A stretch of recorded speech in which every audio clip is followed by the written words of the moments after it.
Buenas tardes, bienvenidos a un nuevo vídeo de servicios de redes.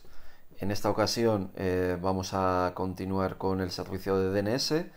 En un vídeo anterior vimos cómo realizar la configuración de un servidor maestro en Linux y en esta ocasión vamos a instalar un servidor esclavo que trabaje conjuntamente con el maestro. El servidor esclavo no va a tener ningún tipo de información que vayamos a escribir nosotros. Va a obtener esa información directamente desde el maestro. Es decir, que el maestro contiene toda la información y periódicamente va a ir actualizando esa información, va a ir copiándola al esclavo. Cuento con que aquellos que quieran realizar esta práctica han seguido el primer vídeo, el del servidor maestro, y ya tienen una máquina con todo configurado. Vamos a ver la configuración de la máquina maestro, simplemente para tener clara cuál es la situación. Primero vamos a ver cuál es la configuración de red. En mi caso estoy en una red de tipo C. Estoy en una red de tipo C y mi dirección es la 1.11 en el maestro. Máscara de 24 y el gateway es el 1.1. También vamos a ver cuál es el contenido del fichero resolve para ver quién está resolviendo los nombres ahora mismo. Como yo soy el servidor DNS principal, me estoy utilizando a mí mismo como resolución de nombres. Como podéis ver ahí, name server 192.168.1.11. Se está utilizando a sí mismo. En la situación en la que queramos resolver algo correspondiente a nuestra zona, yo voy a actuar como mi propia resolución de nombres. Cuando me pregunten por algo que no pertenece a mi zona, iré a los forwarders. En este caso, ahora veremos cuál es la configuración, pero suelo configurarlo con el servidor de Google. Y iríamos a Google para resolver los nombres que no pertenezcan a mi zona. Vamos a ver cuál es la configuración del servidor DNS en el servidor principal, maestro. Vamos a la carpeta etc bind y el fichero. El primer fichero es el de opciones.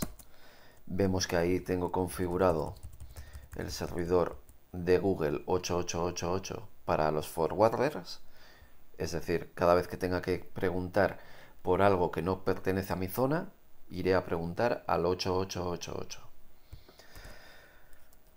Si vemos el contenido de namedev.conf.local, aquí ya habíamos definido nuestra zona. Nuestra zona, que en este caso se llama zonmultiurco.com. Se llama multiurco.com. Va a ser de tipo maestro y el fichero que contiene la información de esa zona se llama db.multiurco. La zona inversa se escribe con la dirección IP escrita al revés, 1.168.192, solo los tres primeros octetos, seguido de inaddr arpa, también es de tipo maestro, y el fichero que contiene la información de la zona inversa es db.1.168.192.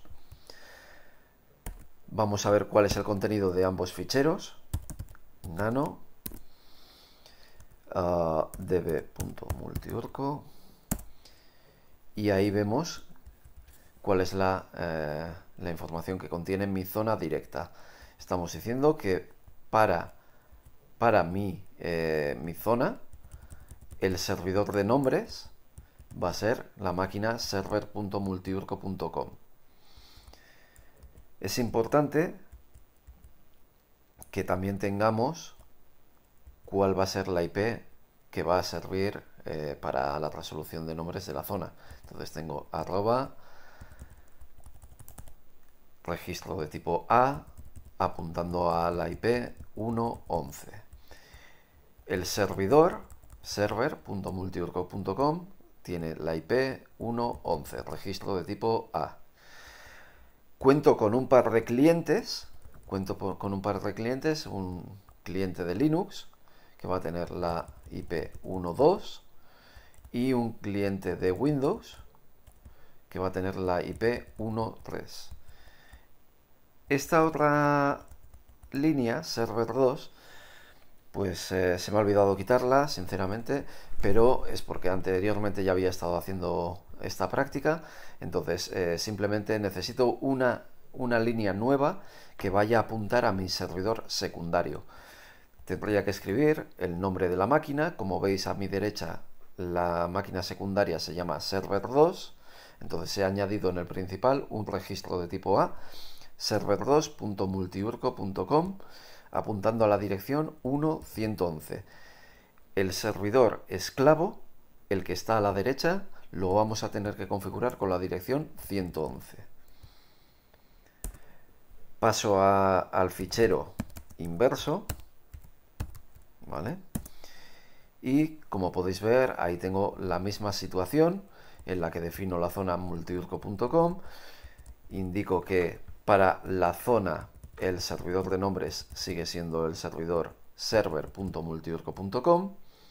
La dirección de server.multiurco.com es la dirección 11 y solo escribo el número de host. El sistema complementa toda la dirección IP automáticamente al no ponerle el punto. Cuento también con el cliente de Linux, que va a tener la dirección 2, el cliente de Windows, que va a tener la dirección 3, y el servidor secundario, que va a tener la dirección 111. Bien, pues esta sería la configuración que tenemos de partida en el servidor principal, y lo que vamos a tener que decirle es a quién le vamos a permitir las transferencias. Eso tenemos que hacerlo en el fichero local.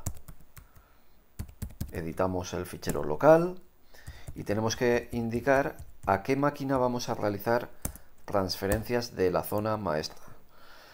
Entonces, escribimos allow transfer y a continuación indicamos las IPs de los servidores esclavos a los que vamos a enviar notificaciones y actualizaciones de la información de nuestra zona. En este caso hemos dicho que el servidor esclavo va a ser la IP 111.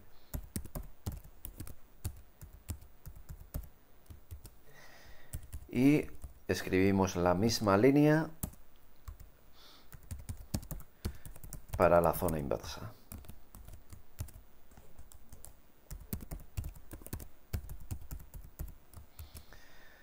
Pues esto sería todo en el servidor maestro. Guardamos los cambios, salimos y reiniciamos el servicio, o podéis recargarlo si queréis. Restart.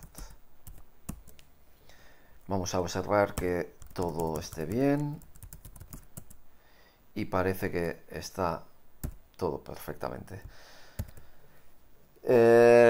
Pasamos al servidor esclavo entonces. Aquí estamos en el esclavo a la derecha. No tenemos absolutamente nada, entonces vamos a ver cuál es la configuración de red y a editarla en caso de que no tengamos la IP adecuada. Bien, pues mi servidor secundario ya tenía la dirección 111, por lo tanto no tengo que realizar ningún cambio.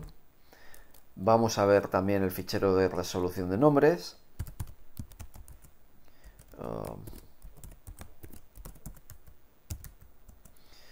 Y veo que ahí tengo el servidor de Google como máquina principal. De momento eso está bien.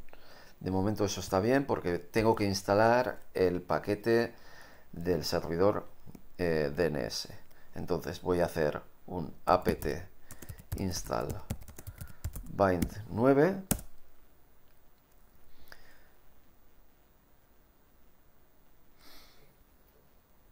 y una vez que haya terminado de instalar el paquete ya puedo cambiar el servidor DNS que va a hacer la resolución de nombres en esta máquina.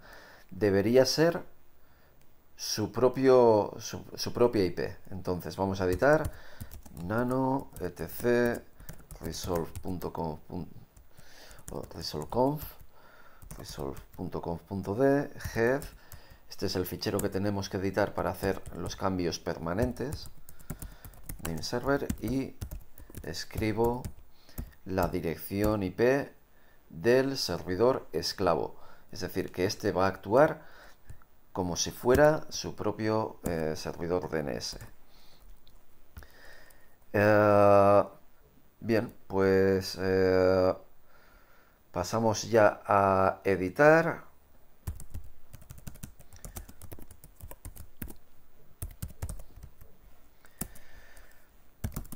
Pasamos aquí a editar los ficheros del servidor esclavo. Primero vamos a editar el servidor de opción, el fichero de opciones, y vamos a poner ahí el dump file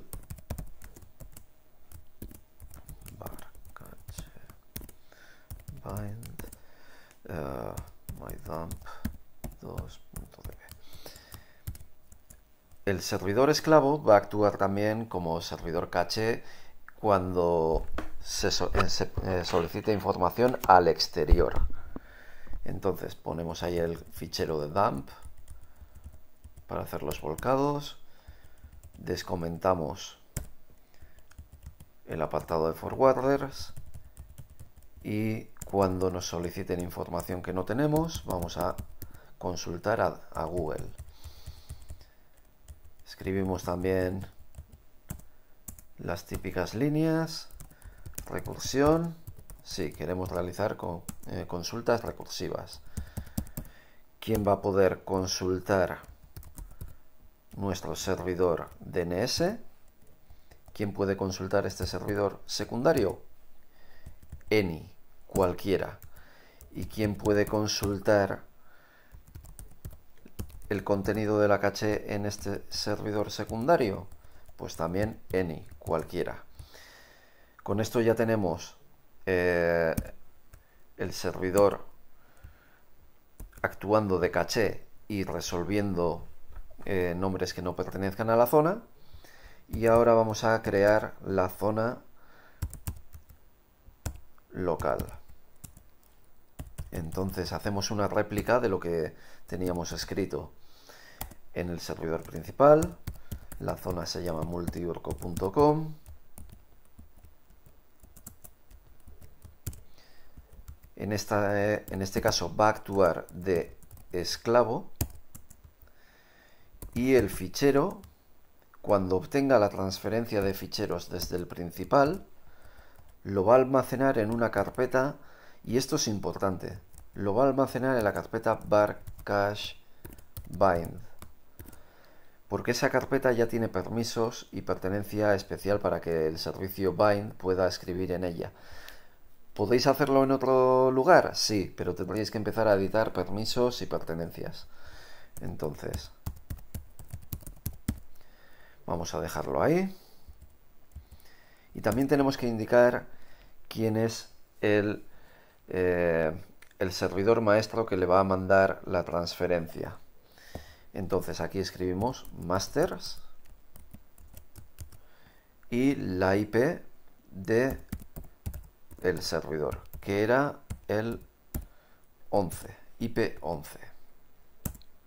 También escribimos la zona inversa, en este caso 168.168.in.addr.arpa.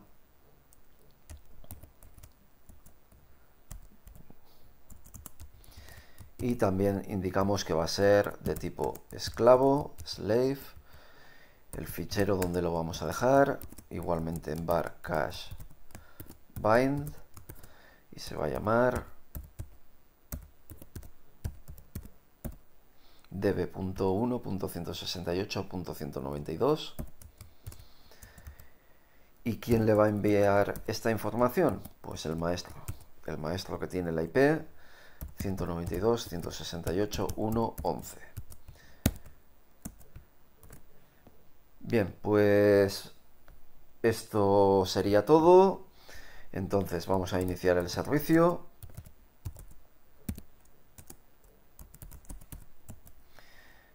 Y vamos a ver el estado, por si acaso. Parece que todo está bien.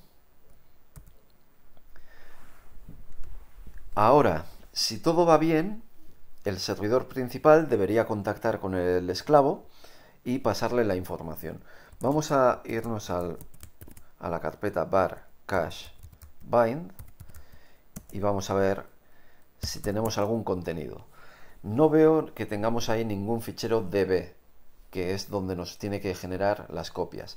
Entonces, esto, el servidor periódicamente contactará con el servidor principal y obtendrá una transferencia de zona.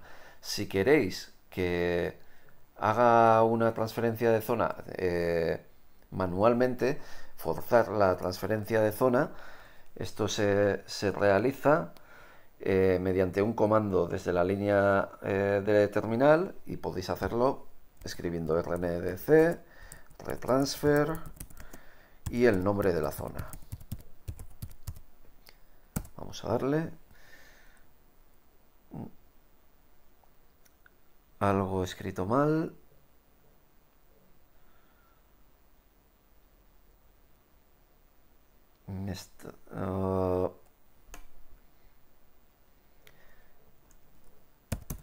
Bien, he escrito algo mal, no recuerdo correctamente si ese era el comando, pero en cualquier caso voy a reiniciar la máquina por si me he dejado algo en la configuración sin reiniciar. No me va a llevar demasiado tiempo.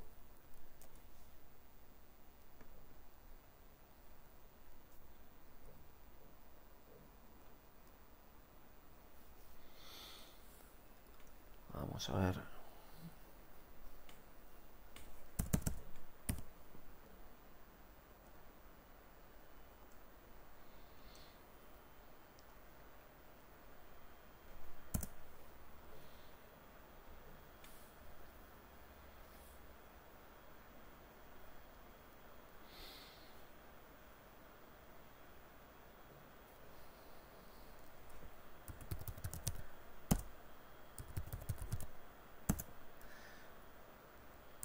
Ya estoy dentro. Volvemos a la carpeta. Bien, al reiniciar el servicio, no recuerdo exactamente cómo era el comando para forzar la transferencia manualmente, pero al reiniciar el servicio ya veis que se ha puesto en contacto con el servidor principal y tengo ya dos ficheros db.1.168.192 que pertenece a la zona inversa y db.multiurco que es la zona directa. Vamos a ver el contenido y debería extrañarnos lo que vamos a encontrar. Como veis, tengo un contenido un tanto extraño, veo información que me resulta familiar, pero no es legible. ¿Qué es esto? Esto no es un error.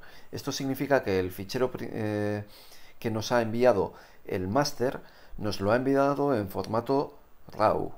RAW, que es un fichero en crudo. Entonces nosotros, si queremos ponerlo de forma legible, tenemos que hacer una traducción desde este fichero a un fichero TXT mediante un comando. ¿Cuál es el motivo de que nos envíe el fichero en este formato extraño? Es simplemente por razones de rendimiento. Se obtiene mucho mejor rendimiento al hacer una transferencia de zona en formato RAW, aunque nosotros no podamos leerlo, pero el sistema sí es capaz de leerlo. El sistema no tendría ningún problema con este fichero. Entonces nosotros, si queremos ver cuál es la información que nos ha mandado el servidor principal en formato de texto plano, tenemos que escribir lo siguiente: named compile zone, y luego le decimos el tipo de formato de entrada, que es formato RAW, tipo de formato de salida, va a ser tipo texto, fichero de salida, por ejemplo, vamos a ponerle multiurco.com.txt para que sepamos que ese es el fichero txt que es legible, y luego le tenemos que indicar el nombre de la zona y el nombre del fichero en formato RAW. Entonces, si esto se ejecuta bien, ya veis que ha hecho un volcado desde el fichero de la zona al fichero TXT. Nos dice que ha ido OK, entonces ahora debería tener un fichero con extensión TXT, y si observamos el contenido,